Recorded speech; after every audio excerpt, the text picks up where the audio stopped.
আসসালামু আলাইকুম ওয়া রাহমাতুল্লাহি ওয়া বারাকাতুহু। আজকের ভিডিওতে আমরা 104 নম্বর ভিডিও পোস্ট করতে যাচ্ছি, যেখানে আমরা হজ অধ্যায়কে কন্টিনিউ করব। তাহলে আজকের ভিডিও শুরু করা যাক। রাব্বি ইশরাহ লি সাদরি ওয়া ইয়াসসির লি আমরি ওয়াহলুল উকতাম মিনাল লিসানি ইয়াফকাহু কওলি। বিসমিল্লাহির রহমানির রহিম। আরাফাতের দিন রোজা রাখা। 1549 নম্বর হাদিস। হযরত উম্মে ফজল রাদিয়াল্লাহু তাআলা আনহা থেকে বর্ণিত, আরাফাতের অবস্থানের দিন নবী করিম সাল্লাল্লাহু আলাইহি ওয়াসাল্লামের রোজা রাখার ব্যাপারে লোকদের মধ্যে সন্দেহ দেখা দিলে আমি ওই দিন নবী করিম সাল্লাল্লাহু আলাইহি ওয়াসাল্লামের নিকট কিছু পানীয় প্রেরণ করলাম। তিনি তা পান করলেন।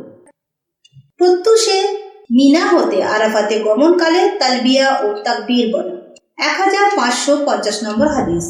মুহাম্মদ ইবনে আবু বকর সাকাফি রহমাতুল্লাহ থেকে বর্ণিত, তিনি হযরত আনাস ইবনে মালিক রাদিয়াল্লাহু তাআলা আনহুকে যখন তারা দুজন মিনা হতে আরাফাতের দিকে যাচ্ছিলেন জিজ্ঞেস করলেন, আজকের এই দিনে রাসূলুল্লাহ সাল্লাল্লাহু আলাইহি ওয়াসাল্লামের সাথে অবস্থান করে কি কি কাজ করেছিলেন?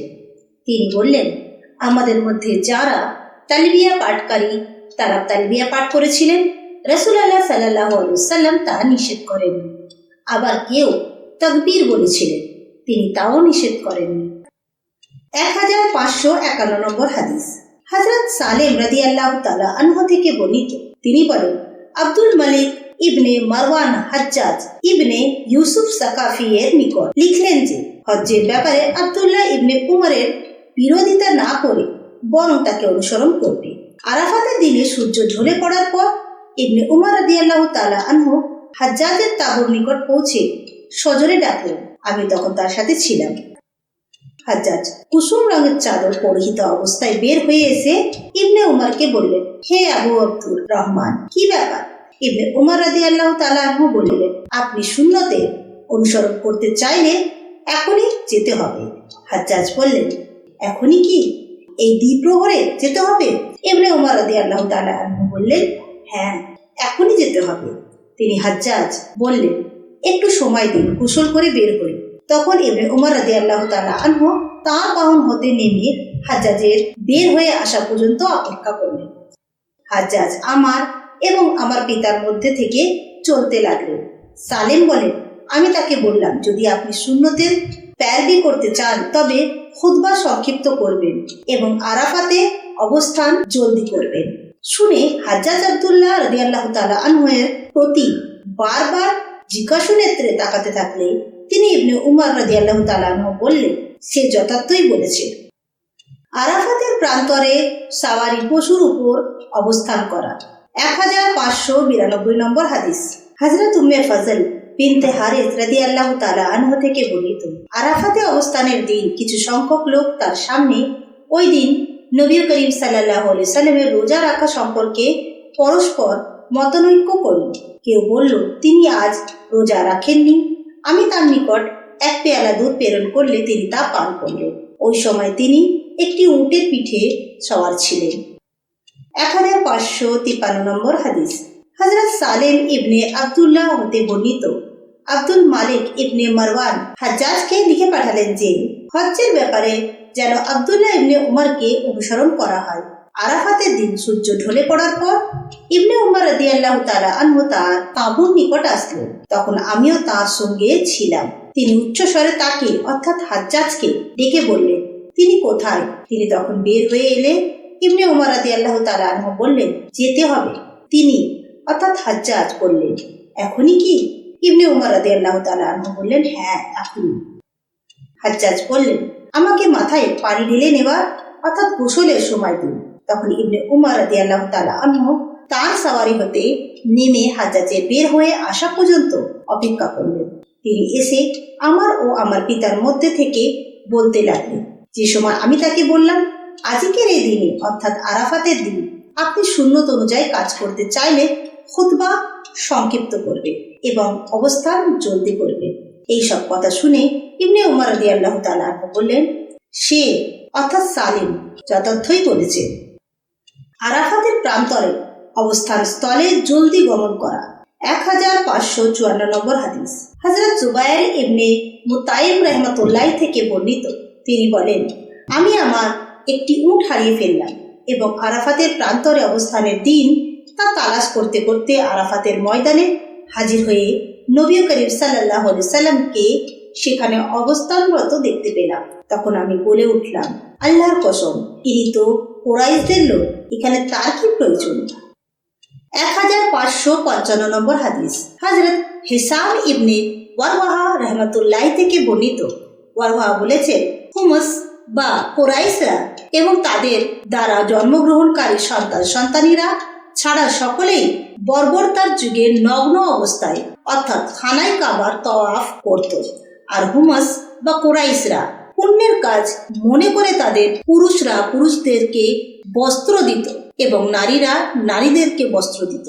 এই বস্ত্রে তারা তাওয়াফ করত। কুরাইশরা যাদেরকে বস্ত্র দিত না তারা নগ্ন অবস্থায় কাবা গৃহে তাওয়াফ করত।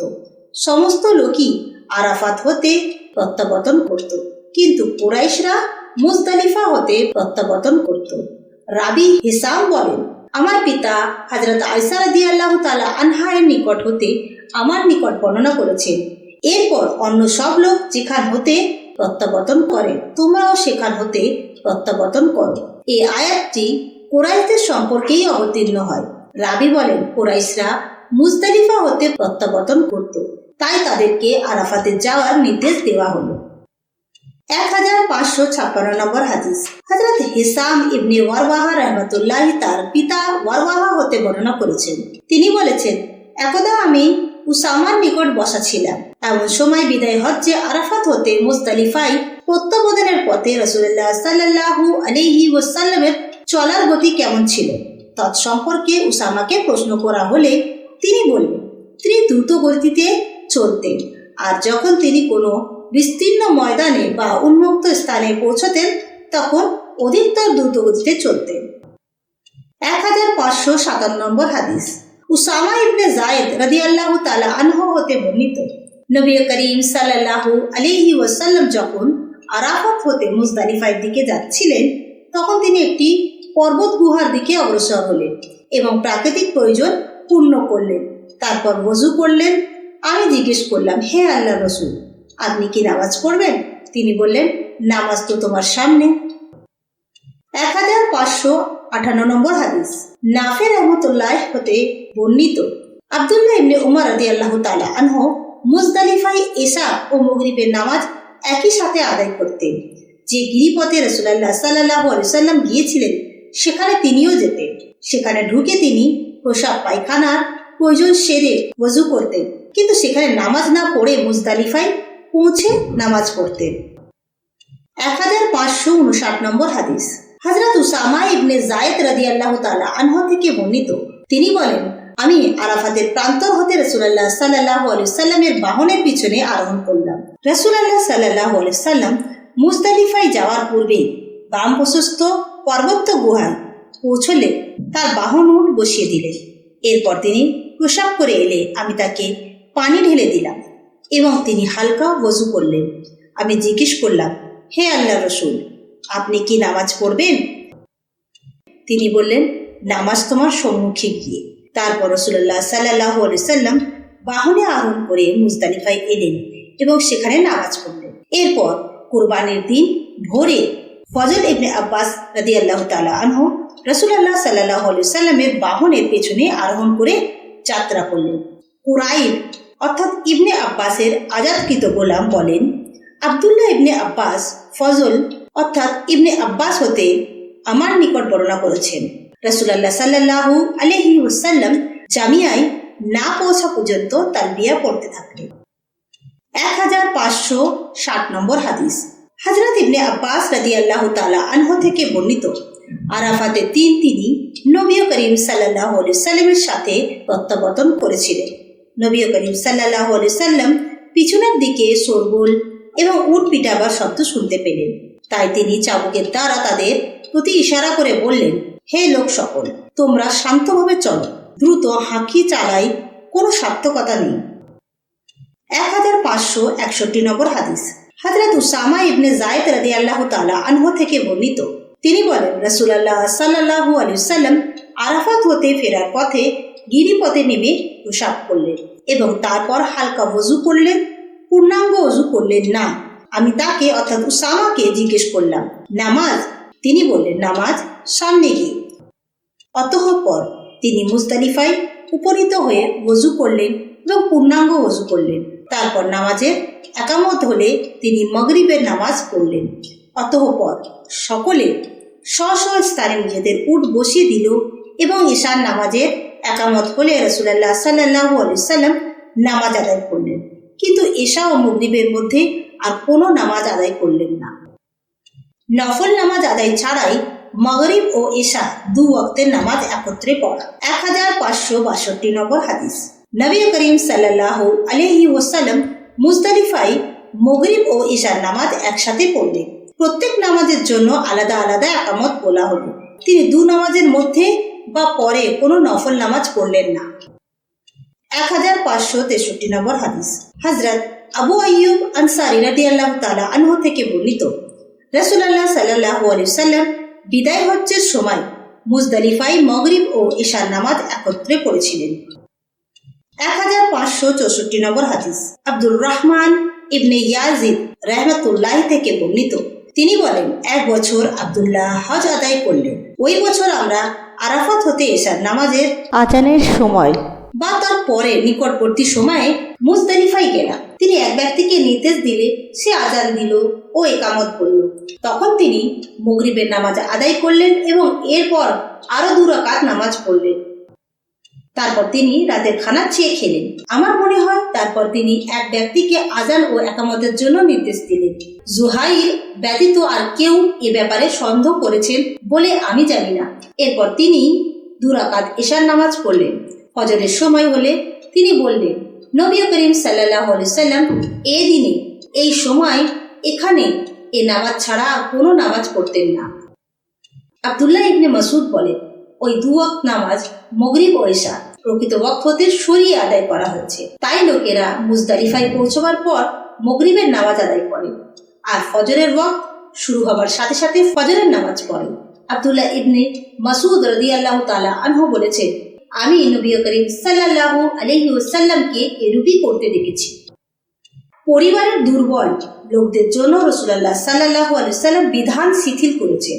1565 নম্বর হাদিস। হযরত সালেম রাহমাতুল্লাহি থেকে বর্ণিত, হযরত আব্দুল্লাহ ইবনে উমর রাদিয়াল্লাহু তাআলা আনহু তার পরিবারের দুর্বল লোকদেরকে আগে প্রেরণ করতেন। রাতে তারা মুজদালিফায় মাসআরে হারামের নিকট অবস্থান করে তারা ইচ্ছা ও শক্তি সাধ্য অনুযায়ী আল্লাহকে স্মরণ করতেন। তারপর নিজের ইমামের অবস্থানে প্রত্যাবর্তনের পূর্বেই মুজদালিফায় হতে মিনায় তারা ফিরে আসতেন। তাদের কেউ কেউ মিনায় ফজরের নামাজ পড়ার জন্য আগমন করতেন এবং কেউ কেউ এরপরে আসতেন। তারা এসে জামরায় অর্থাৎ আকাবায় প্রস্তর নিক্ষেপ করতেন। হযরত ইবনে উমর রাদিয়াল্লাহু তাআলা আনহু বলতেন, ওই সব দুর্বল লোকেদের জন্য রাসূলুল্লাহ সাল্লাল্লাহু আলাইহি ওয়াসাল্লাম এই ক্ষেত্রে বিধান শিথিল করেছেন। 1566 নম্বর হাদিস। হযরত ইবনে আব্বাস রাদিয়াল্লাহু তাআলা আনহু থেকে বর্ণিত, নবী করিম সাল্লাল্লাহু আলাইহি ওয়াসাল্লাম আমাকে রাতের বেলা মুজদালিফা থেকে পাঠিয়েছেন। 1567 নম্বর হাদিস। হযরত ইবনে আব্বাস রাদিয়াল্লাহু তাআলা আনহু থেকে বর্ণিত, তিনি বলেন, নবী করিম সাল্লাল্লাহু আলাইহি ওয়াসাল্লাম তাঁর পরিবারের দুর্বল লোকদেরকে মুজদালিফার রাতে আগেভাগেই প্রেরণ করেছিলেন। আমিও তাদের মধ্যে ছিলাম। 1568 নম্বর হাদিস। হযরত আসমা রাদিয়াল্লাহু তাআলা আনহায়ের আজাদকৃত গোলাম আব্দুল্লাহর সূত্রে বর্ণিত, তিনি মুজদালিফার রাতে মুজদালিফার অদূরবর্তী স্থানে উপনীত হয়ে নামাজে দাঁড়িয়ে গেলেন। তিনি 1 ঘন্টার মতো নামাজ পড়ে জিজ্ঞেস করলেন, হে বৎস, চাঁদ ডুবেছে কি? আমি বললাম, না, চাঁদ ডুবেনি। সুতরাং তিনি আবার 1 ঘন্টা মতো নামাজ পড়ার পর জিজ্ঞেস করলেন, বৎস, চাঁদ ডুবেছে কি? আমি বললাম, হ্যাঁ, চাঁদ ডুবেছে। সুতরাং আমরা রওনা হলাম এবং চলতে লাগলাম। অতঃপর জামরায় অর্থাৎ আকাবায় পৌঁছে তিনি কঙ্কর মারলেন এবং ফিরে এসে নিজের অবস্থান স্থলেই ফজরের নামাজ পড়লেন। রাবি বলেন, আমি তাকে বললাম, হে মহিলা, আমার মনে হয় আমরা অন্ধকার থাকতেই নামাজ পড়লাম। তিনি জবাবে বললেন, বৎস, রাসূলুল্লাহ সাল্লাল্লাহু আলাইহি ওয়াসাল্লাম নারীদের জন্য এর অনুমতি দিয়েছেন। 1569 নম্বর হাদিস। হযরত আয়েশা রাদিয়াল্লাহু তাআলা আনহা থেকে বর্ণিত, তিনি বলেন, হযরত সৌদা রাদিয়াল্লাহু তাআলা আনহা মুজদালিফার রাতে যাত্রা করার জন্য নবী করিম সাল্লাল্লাহু আলাইহি সাল্লামের নিকট অনুমতি প্রার্থনা করলে তিনি অনুমতি দিলেন। সৌদা রাদিয়াল্লাহু তাআলা আনহা ধীর গতি সম্পন্ন স্থূলদেহী মহিলা ছিলেন, সুতরাং তিনি তাকে অনুমতি দিয়েছিলেন। 1570 নম্বর হাদিস। হযরত আয়েশা রাদিয়াল্লাহু তাআলা আনহা থেকে বর্ণিত, তিনি বলেন, আমরা সকলে মুজদালিফায় পৌঁছলে সৌদা রাদিয়াল্লাহু তাআলা আনহা সকলের আগেই যাত্রার জন্য নবী করিম সাল্লাল্লাহু আলাইহি সাল্লামের নিকট অনুমতি চাইলেন, যাতে সকলে একত্রে যাত্রাকালীন ভিড় এড়াতে পারে, কেননা তিনি একজন ধীর গতি সম্পন্না মহিলা ছিলেন। সুতরাং নবী করিম সাল্লাল্লাহু আলাইহি সাল্লাম তাকে অনুমতি দিলেন। লোকেদের ভিড় জমবার পূর্বেই তিনি যাত্রা করলেন, আর আমরা সেখানেই অবস্থান করলাম এবং ভোর পর্যন্ত অপেক্ষা করলাম। পরে তার সাথেই আমরা রওনা হলাম। আমিও যদি সওদার মতো নবী করিম সাল্লাল্লাহু আলাইহি ওয়াসাল্লামের অনুমতি চাইতাম, তবে তা আমার জন্য খুবই খুশির বিষয় হতো। মুজদালিফায় ফজরের নামাজ পড়ার সময়। 1571 নম্বর হাদিস। হযরত আব্দুল্লাহ ইবনে মাসউদ রাদিয়াল্লাহু তাআলা আনহু থেকে বর্ণিত, তিনি বলেন, এশা ও মাগরিব নামাজকে মুজদালিফায় একত্রে পড়া এবং ফজরের নামাজ ওয়াক্তের পূর্বেই পড়ে নেওয়া, এই দুই নামাজ ছাড়া আর কোনো নামাজ ওয়াক্তের পূর্বে আদায় করতে আমি নবী করিম সাল্লাল্লাহু আলাইহি সাল্লামকে দেখিনি। 1572 নম্বর হাদিস। হযরত আব্দুর রহমান ইবনে ইয়াজিদ থেকে বর্ণিত, তিনি বলেন, আমি হযরত আব্দুল্লাহ ইবনে মাসউদ রাদিয়াল্লাহু তাআলা আনহুর সাথে মক্কা অভিমুখে রওনা হলাম। সেখান থেকে মুজদালিফায় পৌঁছলে তিনি সেখানে পৃথক পৃথক আজান ও একামত দু ওয়াক্তের নামাজ একত্রে পড়লেন এবং এই দুই নামাজের মাঝে রাতের খাবারও খেলেন। পরে সুবহে সাদিকের উদয়কালে যখন ফজরের নামাজ পড়লেন, তখন কেউ কেউ বলেছিলেন ফজর হয়ে গেছে, আবার কেউ কেউ বলেছিলেন ফজর এখনো হয়নি। এরপর তিনি অর্থাৎ ইবনে মাসউদ বললেন, রাসূলুল্লাহ সাল্লাল্লাহু আলাইহি সাল্লাম বলেছেন, মাগরিব ও এশা এই দুই ওয়াক্তের নামাজ স্বাভাবিক ওয়াক্ত হতে সরিয়ে দেওয়া হয়েছে, সুতরাং এশার ওয়াক্তের পূর্বে যেন কেউ মুজদালিফায় না আসে। আর এই দ্বিতীয় সময় হলো ফজরের নামাজের সময়। তাই আকাশ পরিষ্কার হয়ে যাওয়া পর্যন্ত তিনি সেখানে থাকলেন এবং ফর্সা হয়ে গেলে বললেন, আমরুল মুমিনিন যদি এই মুহূর্তে প্রত্যাবর্তন না করেন, তবে তিনি সুন্নত অনুযায়ী কাজ করবেন। রাবি বলেন, আমি জানি না যে উসমানী দ্রুত ফিরে এসেছিলেন না তার অর্থাৎ আব্দুল্লাহ ইবনে মাসউদের কথা প্রথমে শেষ হয়েছিল। তখন হতে কোরবানির দিন জামরায়ে অর্থাৎ আকবায়ে প্রস্তর নিক্ষেপ করা পর্যন্ত তিনি অর্থাৎ আব্দুল্লাহ অনবরতই তালবিয়া পাঠ করেছিলেন। তো আজকের ভিডিওতে আমরা হজরতকে কন্টিনিউ করছিলাম। ইনশাআল্লাহ নেক্সট ভিডিওতে আমরা হজরতকে আবার কন্টিনিউ করব। নেক্সট ভিডিওতে আপনাদের সঙ্গে আবার দেখা হবে। আসসালামু আলাইকুম ওয়া রাহমাতুল্লাহি ওয়া বারাকাতুহু।